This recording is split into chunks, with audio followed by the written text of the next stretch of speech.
Suresh? All good? Can you hear me? You can hear me? I think Peter Kirsten is in the hero, and you. Oh, good. Yes, I can hear you. Okay. So 1990s, I think fielding wasn't even a big part of the game. I mean, there wasn't much limited overs cricket played. It was mainly Test cricket. And I know Dean Jones from the Australian team, because Melbourne was one of the biggest grounds in the world. I mean, it had a massive outfield. And Dean Jones, one of the few players that could throw the ball from the boundary back to the wicketkeeper. And we as a South African team, in that 92 World Cup, we had a plan, always have a relay throw, because you'll never reach. Kepler Wessels had played for Australia.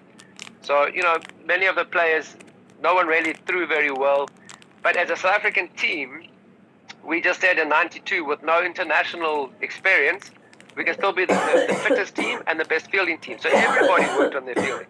So the difference, I think, now between the 90s and what you see now was that throughout the 90s, every team had one or two good fielders. And every country had one or two decent fielders. But the rest of them, 7 or 8 of them, not very athletic. So that's been the key difference, is the fitness levels now that you see. So from a fielding point of view, if you can't get to the ball, you can't stop it. You can't catch it. Absolutely. So, and I think that's a difference now. And I think it's not just IPL, it's not just T20 cricket, where we've seen the importance.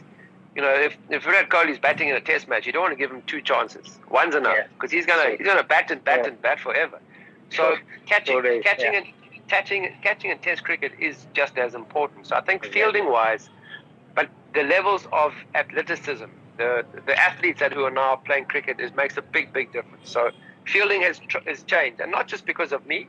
I think people became aware of it, but it took maybe 8 years or 10 years before more people decided, okay, it's an important part of the game. If there are 2 players and the selectors can't decide who to choose, definitely, it's often the guy who can add more value in the field who will get selected. So I think the players have identified that too, and that they appreciate that it's now the third sort of department of the game. It's not just batting and bowling, it's also fielding. So that's the big difference.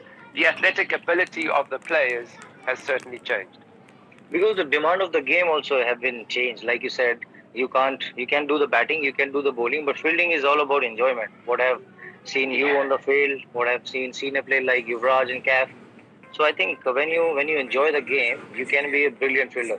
That's what I believe. You need to enjoy each and every ball. You need to enjoy each and every the quality of the spinner or the fast bowler. You just need to keep moving, keep supporting the bowler, keep backing up. That's a more give you the mental toughness. That's all the fielding is all about. What I've seen in Indian ground is a bit difficult, like you said.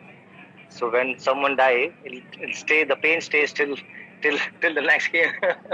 So we really need to work hard and see the situation, which ground we are playing. In South, they have a lot of humidity. When you come to North, they have a lot of hardness. When you go in West, they have a lot of red soil. So every ground has a different challenge. So what I've learned, you just need to go fully and see what's the result later. So I don't get confused in between. Just see the ball and jump. I think what you said there was the key. I think two things what you've said. One is the enjoyment. I mean, for me, there was no IPL, there was no T20 when I was playing cricket. So it was Test cricket in 50 overs.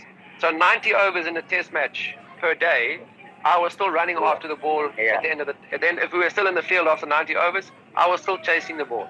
So we also, I was always in a position where I wanted the ball to come to me. Yeah. So the commentators would compliment my good anticipation. My reflexes weren't faster, because then I would be a much better batsman, and I would have scored runs maybe like Brian Lara or Ricky Ponting possibly.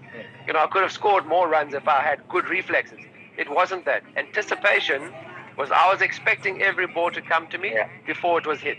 And that's also, and the last thing you finish with, every time you go for the ball. Because if you think about diving, it's too late. If you dive for the ball, my South African teammates in the 90s say, Johnty, that's a TV dive. I said, what's a TV dive? So no, but you're diving for the ball and there's no chance that you can catch it. Big Brian McMillan, he would sit there and go, come on, Joe. You're making the rest of us look bad because you're diving and we're not. But it's a TV dive. Your arms are bleeding and everyone thinks you're amazing, but you didn't stop the ball. So I said, well, at least I know I didn't stop the ball. Because the problem is, if you stand there and you watch the ball and you think, maybe I could have stopped it, or if you think about going to dive for it, then you fall down. And then hard fields in India, if you fall on your knees, whereas if you're diving, you're going at speed, you slide a bit. Yeah, it burns. It does burn. Yeah. But if you're falling, that's when you have, I think, more internal injuries, knees and elbows that